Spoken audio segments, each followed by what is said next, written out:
పెదపెంకి అనే గ్రామం ఉంది, మన ఏనా ఇంటర్వ్యూలో కూడా చెప్పారు. మధ్యలో ఒక గ్రామం, ఒక 3000 ఇళ్ళు, మధ్యలో ఎస్సీ కులస్తులు ఉంటారు, ఆ చుట్టుపక్కలేమో బీసీ కులస్తులు, ఆ చుట్టుపక్కల మిగతా కులస్తులు ఉంటారు.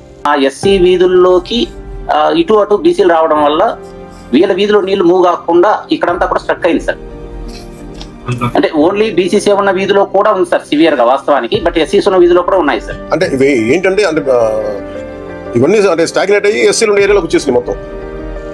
ఎవరి కాళ్ళు గోడలు కట్టేసుకున్నారు, మీ మురుగు నీరు మా దగ్గరికి రాకూడదు, మీ నీరు మా దగ్గరికి రాకూడదు అని పెట్టేసుకుని ఫైనల్లీ ఒక సోషల్ కాన్ఫ్లిక్ట్ అయిపోయింది.